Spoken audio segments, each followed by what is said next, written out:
welcome to Awakening to Astrology Show. In this show, we give an overview for the Astrology of May. Saturn moves into Aries after 29.5 years, and the Scorpio Full Moon assists us in learning our karmic lessons with the strong Gemini new moon and Gemini season approaching.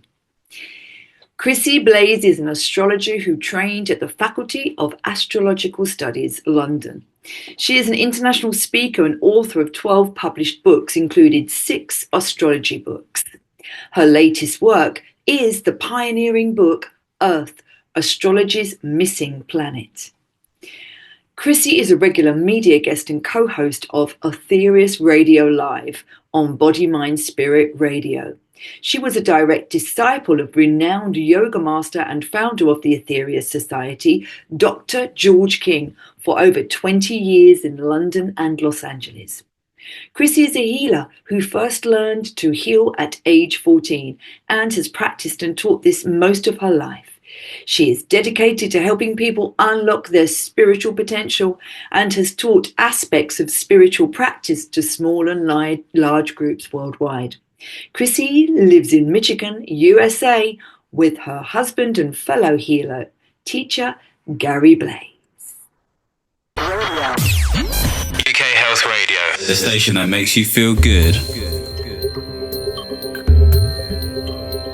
Chrissie, welcome back. Here we are again for another Awakening to Astrology show, and this is all about the incredible month of May, which I may add is my birthday month. So I'm really looking forward to all of this, especially the moon, the new moon in Gemini, and on the 26th. So I'm really looking forward to everything you've got to say about Gemini and the karmic lessons of Gemini. That's going to be wonderful. So yeah, the spiritual vibrations of May. Please tell us about May and the cosmic shift in energies. Well, first of all, thank you so much, Yogina Joanne, for having me back on the show. And it's my pleasure to be talking a little bit about the astrology of May. And glad to hear you're a Gemini. And what's the day of your birthday? 31st. That's right. You did tell me the 31st. So you're well into Gemini.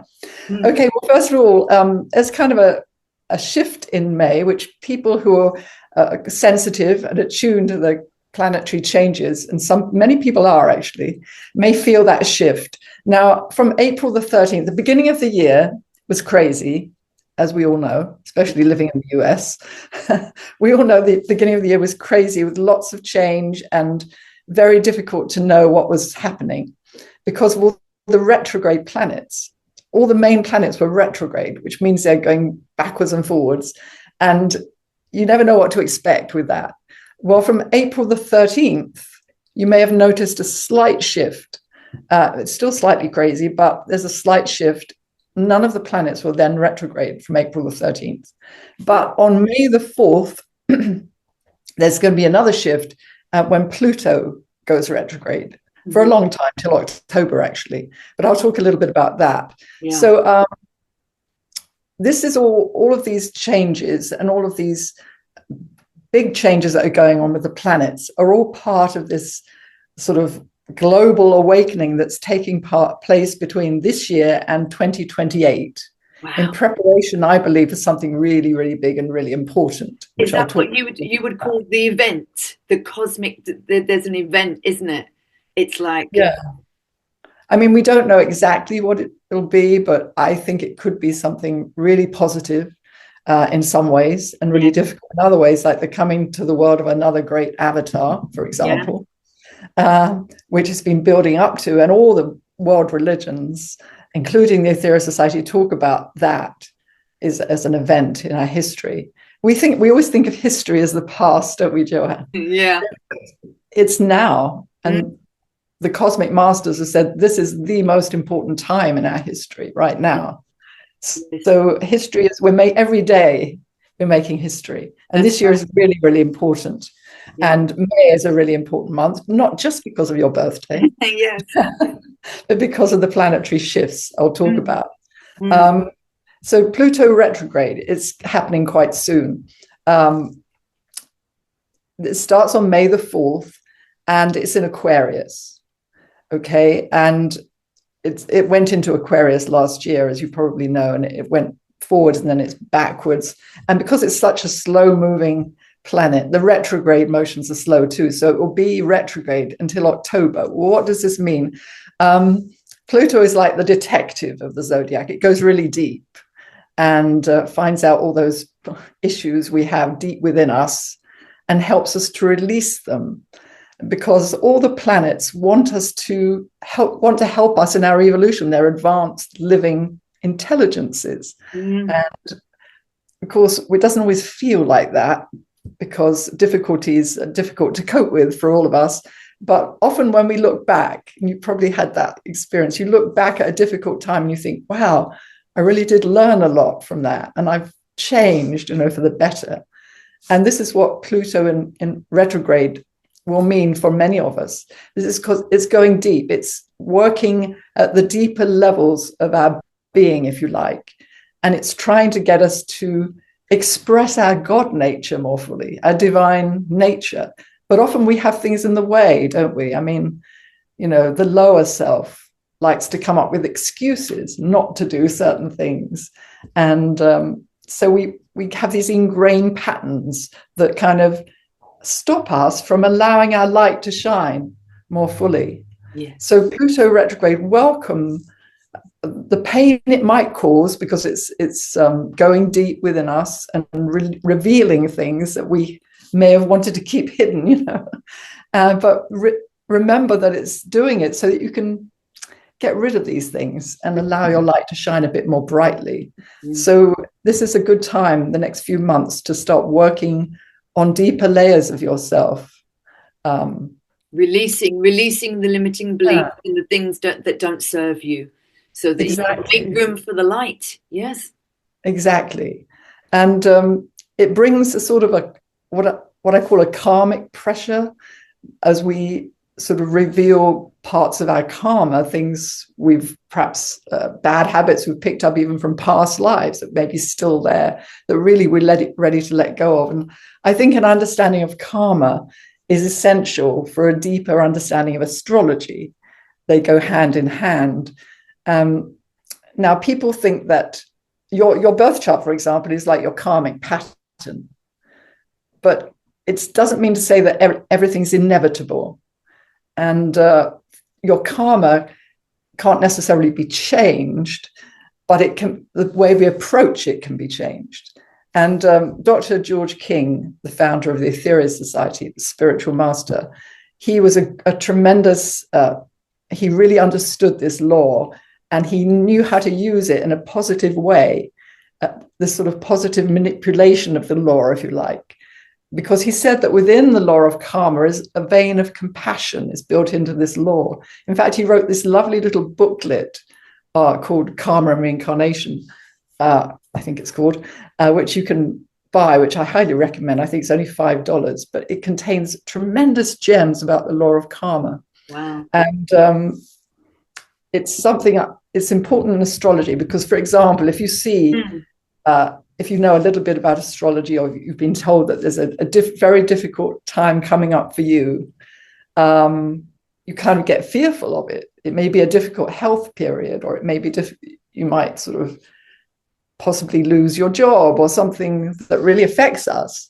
But if you know in advance, you can help to mitigate it. You can help to prepare for it. For example, if it was a health issue, perhaps you can avoid it altogether if you start sort of exercising and changing the diet now. So the karma is there. We can't get over it. We can't get around it, but we can prepare for it. And another thing is, it depends how you go through it. I would say never be a victim. Yeah. Always realize that karma is there to teach you, and try and approach it with that approach. I've had very, very difficult times in my life and tried to approach it as not a victim, but this is wonder why this happened to me, and try and look back to see how I might have invoked that karma, and so forth. That's right. So, we can never not, go through our karmic lessons. That's the whole reason why we're here. That's why we reincarnate, to fulfill our desires and to go through our karmic lessons, isn't it? But karma, it's very important. And I think that trying to be the mastery of your thoughts, feelings, words, and actions, that's the whole reason why we're here, isn't it? To be the master of them, so that we can, if we can, try not to cause any more karma for ourselves by making our thoughts, feelings, words, and actions of a more sacred, of a more loving, of a more unified, what we give out, we shall receive back. So that's what it's all about, isn't it? Exactly. Yeah, you've hit the nail on the head, of course. Yeah, it's exactly what we're about. We can't avoid the karma, but we can approach it, and we can learn from it, we can grow from it, and reveal more of our divine nature, let our light shine that much more. And because we can avoid creating more, as you say, by actions, our thoughts and actions. Now, it's not just our actions, it's our thoughts as well. That's right. So mastery is vital. And this is exactly what you said, Joanna. What we're here to do is to learn to be the master, not the victim, but the master. And the creator, the creator. So it's very exciting. When we approach life like that, I think life becomes much more exciting than thinking, oh, why has this happened to me? Try and understand why it's happened and go with it. It becomes very exciting. And then I think, I don't know if you agree with this, you get signs along the way when you have that approach, and it will lead you in the right direction. And, it's a very exciting journey. It is, and also to bless it as well. Whatever challenges and hardships, you've got to let it go. You've got to let it go. You've got to bless it, because you're a different person from that woman that you once were. We all grow and evolve, so you've got to let it go. Go bless that person, bless that situation, and there's always it's always leading you to the true path. Yeah, exactly. Yeah, well said. So I should go back a little bit on the astrology. And the month begins with the Scorpio Full Moon. And this too will assist us in our soul searching, which the Pluto retrograde is helping us to do. And then the full moon in Scorpio is another aspect of that. So definitely the planet's saying, this is what we need to be doing right now. It's always one of the most mystical full moons of the year. I know you know a lot about the moon phases. Would you agree with that? It's very mystical, the Scorpio full moon. Yes. It represents transformation. And karma, we have again. I'm sorry. Karma again, yes. Yeah, exactly. We have the opportunity around this time to peel back the sort of deeper layers that we've just been talking about. So often I find when there's one really important planetary event, there's others that kind of support it to make it what we call in astrology a double whammy. So now I'm going to go through the month, but I want to talk about the most important point of the month, which is May the 24th. And that is when Saturn goes into Aries. And it's very interesting. It's a truly momentous event. It occurs towards the end of the month, the 24th of May. But it signals the start, because it's going into the beginning of Aries, the start of a new karmic cycle, which is 29 and a half years. Because that's how long Saturn takes. Its orbit is about 2.5 years in each sign. So when it goes to Aries beginning, it's a whole new phase. So I always say, look back at what was happening to you 29 and a half years ago, and you might expect something similar. Now, don't think it's going to be exactly the same, because I look back and I was amazed to find that that's when I moved countries. I moved from the UK to the USA, and within a couple of years around that time, I also got married and have had a very long and successful and happy marriage of nearly 30 years. So those two were major things for me. Now, I learned, because Saturn is a bit of a hard teacher, I learned that I didn't prepare enough when I moved countries.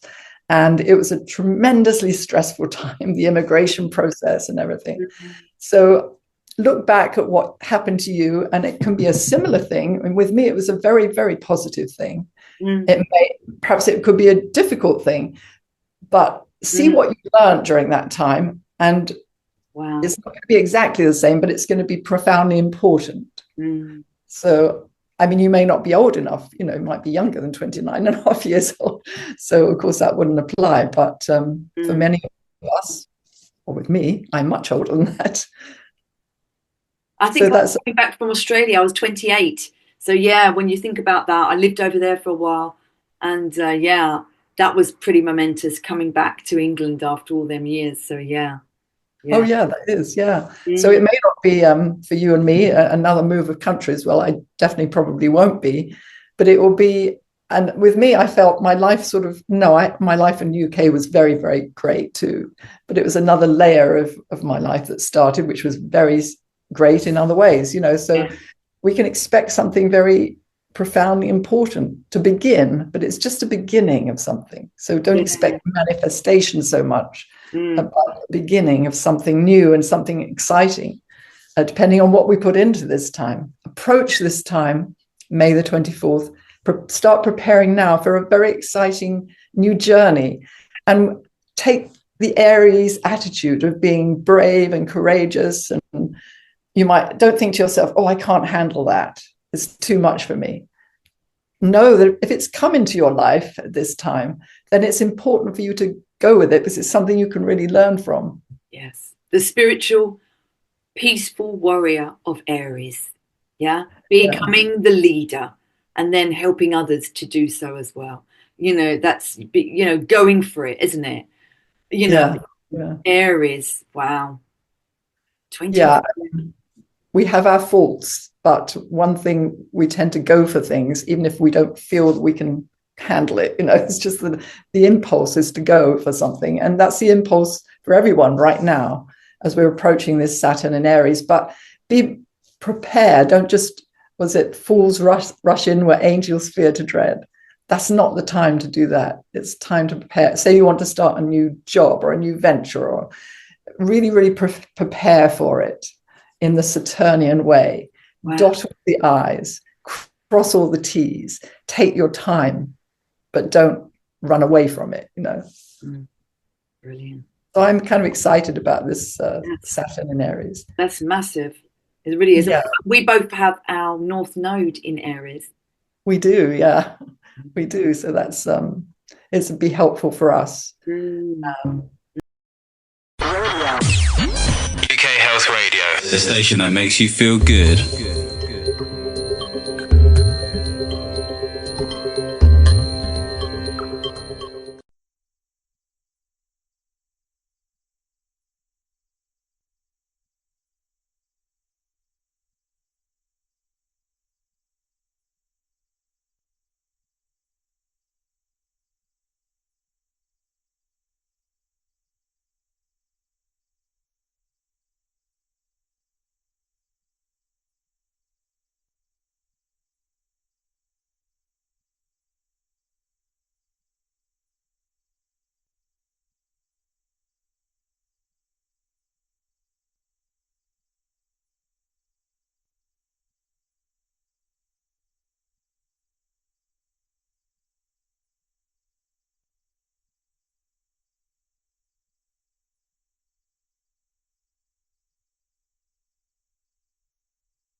Health Radio, the station that makes you feel good.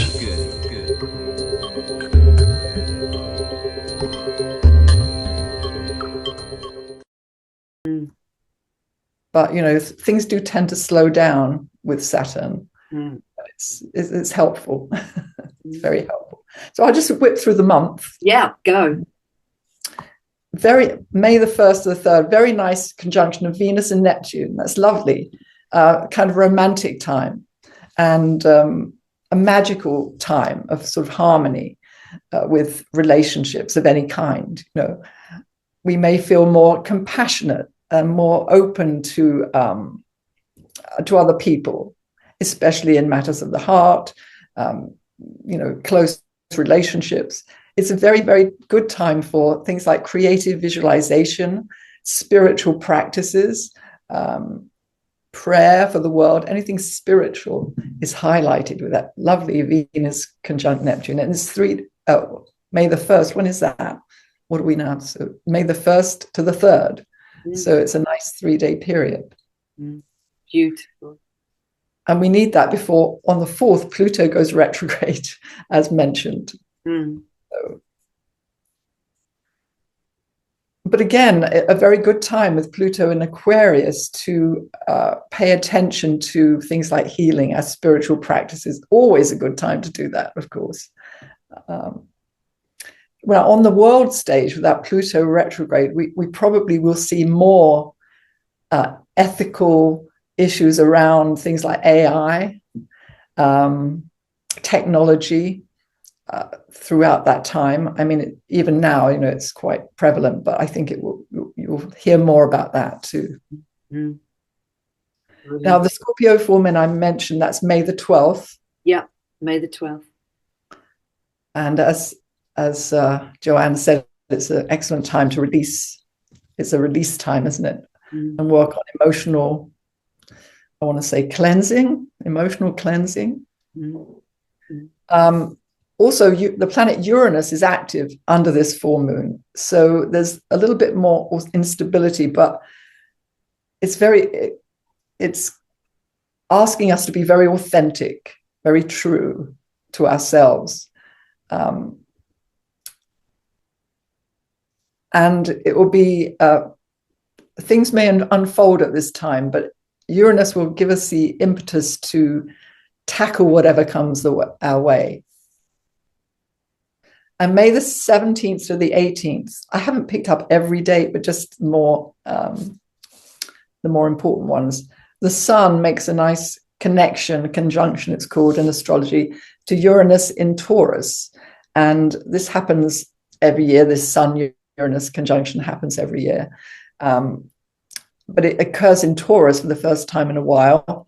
And it's completing its journey through this Earth sign. It's been in Taurus for many years, as Taurians will know. It began in May 2018. And so it's completing this journey through Taurus. And it signifies a kind of rebirth of that Uranian energy. So we've got Pluto in Aquarius, which is this Uranian energy. And we've got this conjunction of Uranus in Taurus, so another aspect of this Uranian Aquarius type of energy, which rules astrology. It rules kind of humanitarianism, mysticism generally, or more metaphysics than mysticism, I would say. And then the Gemini season begins. So we're almost there. May the 20th, yes. Yeah. And of course, I'll say nice things about the Gemini because they are a fantastic sign, quick-witted, intelligent, lively, open to new ideas, very open to new ideas, and very creative, and a desire to share as well, which is a very nice Gemini trait. It reminds us of our dual nature. It's the dual sign, the twins. And of course, we have not only a soul, as many Geminis are aware of, but also a physical body.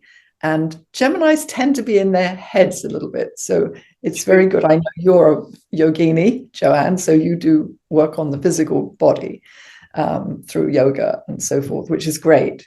Because sometimes the Gemini is so caught up in their head in ideas and creativity that they might forget the needs of the physical body to exercise and so forth. And the needs of the meditation as well, you know, to bring us down, right.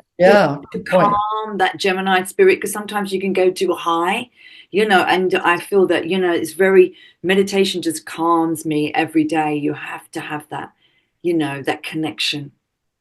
That's very interesting. Yeah, very, very important. In fact, I have a Gemini friend who says exactly the same.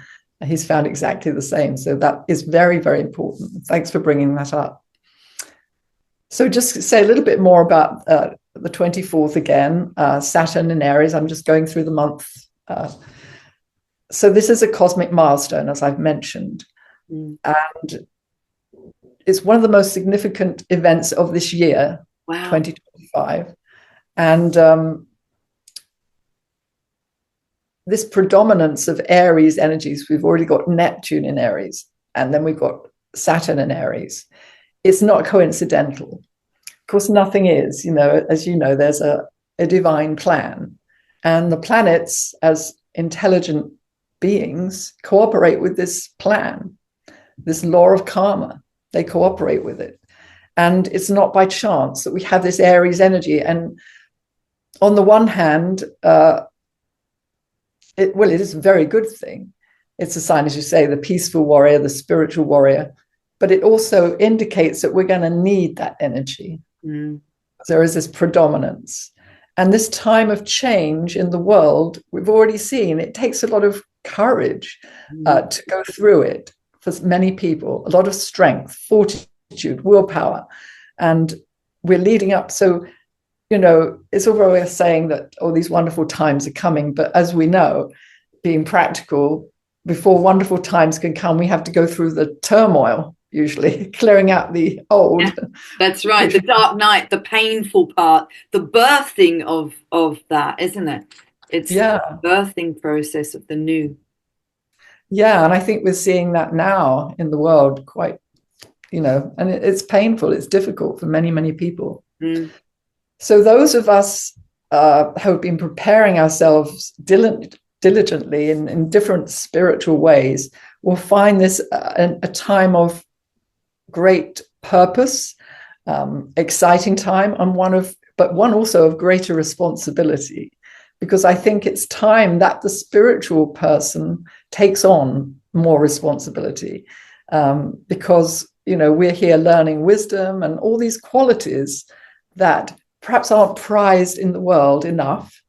Things that are prized are more material things and success, but these will become more prized, I think. And because of that, the people who are spiritually minded, who have done work on themselves and helped others in different ways, will be called, I think. This is a time of being called to take on more responsibility, to put your money where your mouth is, type of thing. That's right. So, to be called to teach, to express, to share, you know, their knowledge and their wisdom. And it's so true. Spiritual fulfillment, that's the most important thing in the end.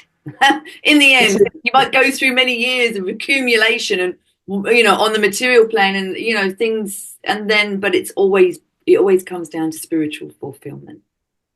It truly does. Yeah, absolutely. So yeah, exciting time. So this relationship between Saturn and Neptune in Aries will help to bring a balance between practicality and idealism. And I think those two need to come together, because we're having that Neptune in Aries. We can be tremendously idealistic, but you've got to have your feet on the ground and make it a practical thing. That's a thing I found with my own spiritual master, Dr. George King. He was the most practical spiritual master you could ever meet. He was a practical idealist. He didn't just talk the talk. He walked everything he put into practical action. And this is, I think, the theme for this age. We've got to be practical spiritualists, practical idealists, practical metaphysicians, practical mystics. And this is what the planets are saying too. That's beautiful. I love that. Yeah.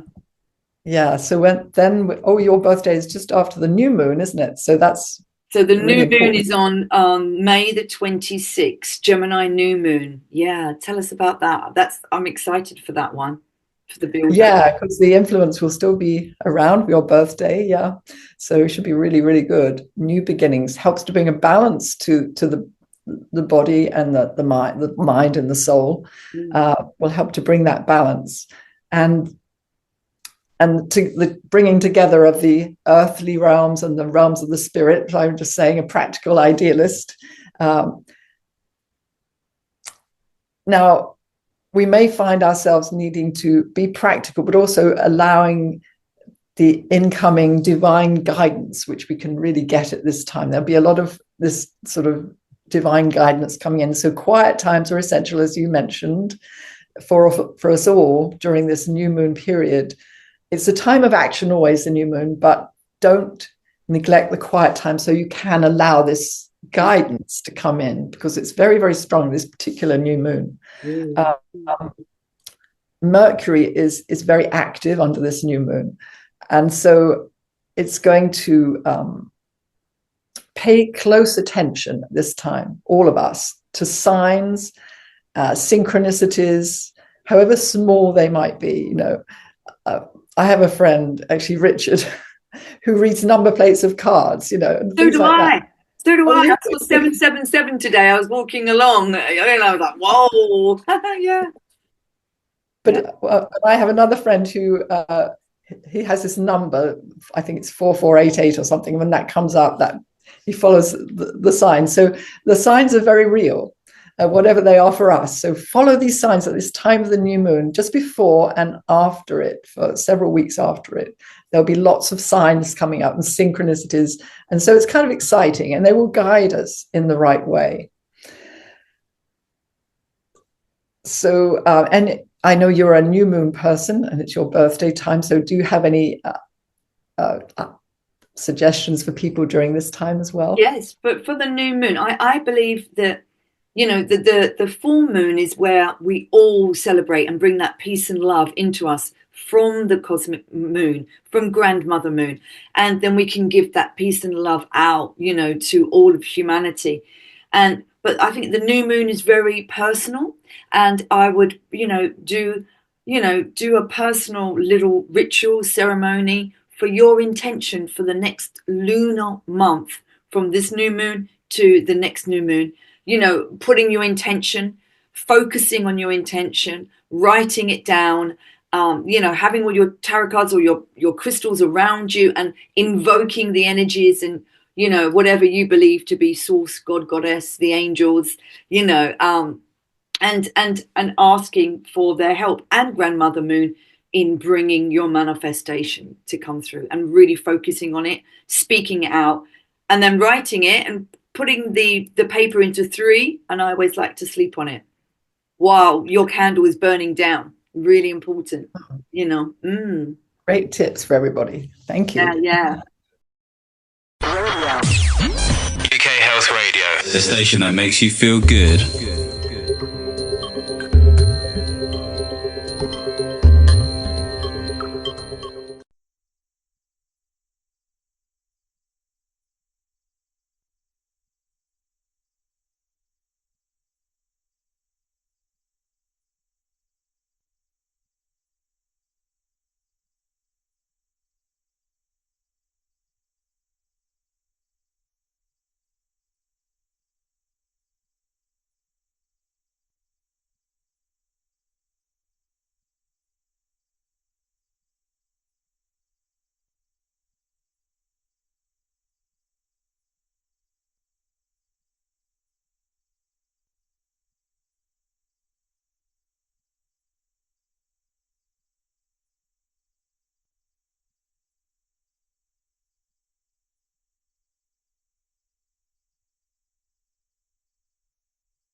UK Health Radio, the station that makes you feel good.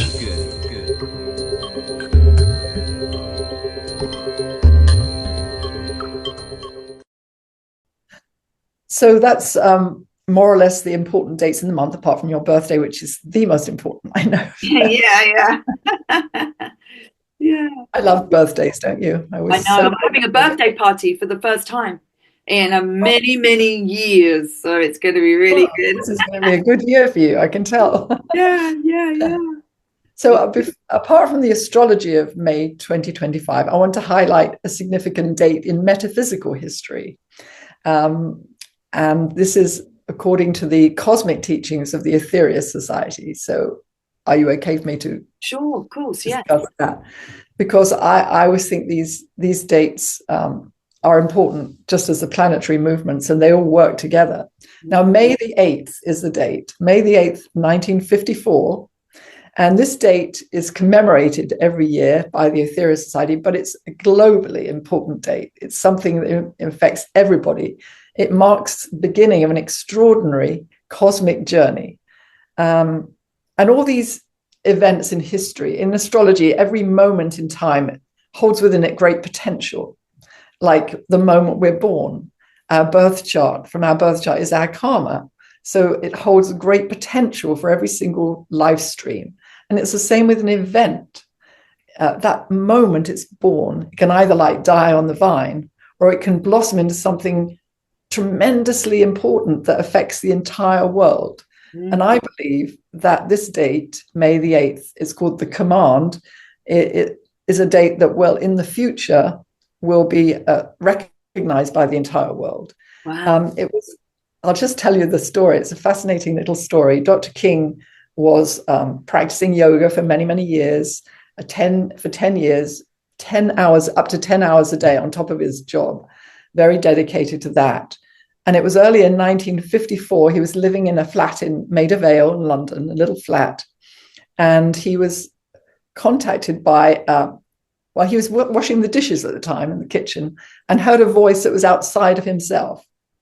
And because he'd been practicing yoga for many years, as you know, his mind was very disciplined and very sharp. And this wasn't just his imagination. It was a voice. And he didn't know what it meant. The voice said, prepare yourself. You are to become the voice of interplanetary parliament. And he didn't know what that meant. He didn't have at that time an interest in anything like UFOs. He'd been mainly into healing. Yoga and healing were his two things. And he was working on finding a cure for cancer and various things. But he heard this clear voice.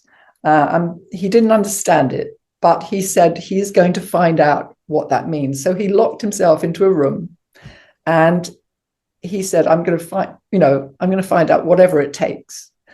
And he was determined to find an answer to what that meant. So he had this resolution. And 8 days later, within a master of yoga who was living physically on Earth in northern India at the time, materialized in his room and walked through his locked door and materialized in his room. And he provided precise instructions on how Dr. King should prepare himself for this. Wow. And events unfolded. I'm giving you the short version. It's a long, very fascinating version. Events that unfolded, including a coincidental invitation to a yoga class from someone called Sri Nandi, who was quite well known in London at the time. And he'd studied under the same teacher as Mahatma Gandhi. And through these connections and his intense yoga practice, Dr. King went along to his class and he developed the ability through that to receive telepathic messages called transmissions from people from beyond this earth. So he discovered what this meant, and he started to receive these messages. And it was on that day, May the 8th, 1954, that the first message called the command was delivered by the master Aetherius, which marked the beginning of a mission to be a channel for these messages. And so far to date, or until the end of his life, he received over 600 of these cosmic transmissions, Wow. which formed the basis of the teachings of the Aetherius Society. Amazing. Yeah. Yeah. And the teachings include things like the 9 freedoms, the 12 blessings, and so forth. So we have, the Aetherius Society is the custodian of the teachings. We look after them. We have to keep up to date with all the latest digitalization and so forth. But they were given to the entire world. They were not given just to any one group, any one individual. In fact, a mark of whether teachings are genuine is whether they're given to the entire world.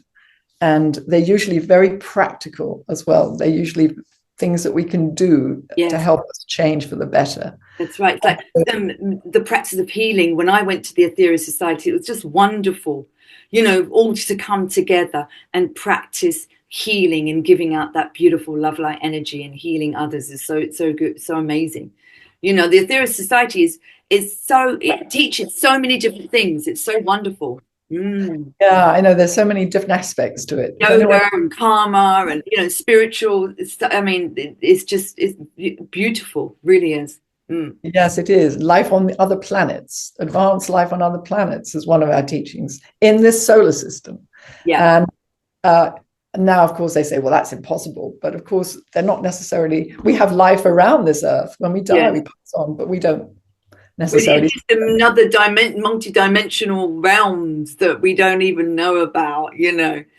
That's what the yogis believe, that you've got the astral and the causal, you've got all the mental planes, all the different locus. When we die, we go into these different realms, which are the multi-dimensional universe, isn't it? Exactly. And the only reason, well, there are 2 reasons to give the messages through Dr. King. One, to the world, to help raise humanity, and they're wonderful teachings. And if you study or practice them as well, the 12 blessings, not only a beautiful study, but a wonderful spiritual practice that anyone can use. But also because they were very concerned about the Earth as an entity, and they came to, they're here helping the Earth, who went through her great initiation in 1964. Wow. So July the 8th, 1964. So this was May the 8th, the command. We celebrate every year. Everyone's very welcome to attend one of the centers around the world. There's one in London, right, in Fulham, London. And other people might be listening in the US. We have one in Royal Oak, Michigan, and various places, lots of groups around the world where we celebrate this amazing day, and we hear different transmissions and so forth. So it's a fantastic day. So it illustrates that there is a great plan at work, and other people throughout history have been channels for cosmic masters. Dr. King was told he was the primary terrestrial mental channel. Doesn't mean to say that excludes everybody else. So the messages, many of them are available on the website, aetherius.org, AETHERIUS, if people wanted to look at that. Beautiful. Lovely. Yeah. And we have another website, 12blessings.org, 12blessings.org, where you can join in the daily 12 blessings services, where people from, many, many dozens of countries, 60, 70 countries around the world join in. So just a little half an hour service every day. So check that out. Lovely. So I don't know how we're doing for time, because I wanted to go through a little bit about Gemini. Yes, let's go through a little bit about Gemini, definitely. And the karmic lessons, Gemini karmic lessons. Yeah. Gemini karmic lessons. Well, we all have, every sign has a positive and a not quite so positive. Well, I think that they're learning. And, we all know in astrology, and most people do know, that Gemini is the great communicator of the zodiac, ruled by Mercury. And especially important in this mercurial age. But Gemini moves very fast, speed of light. Their minds move very fast. They can get easily bored, and they like to be always, acting. Now, one thing, they love to chat and enjoy all kinds of communication, and they like talking to all kinds of people and learning all kinds of things. but one that they can be not so good at really communicating. Communicating, and I'm not talking about you, Joanne, because you've obviously worked on this, but true communication is consideration for others too. So Gemini is learning about truly what communication is. It's not just you talking and chatting, but it's going deeper, right? Maybe you'd like to say something about that. I think true communication is deep listening as well. Very good. Yeah. And having, holding space for the other to,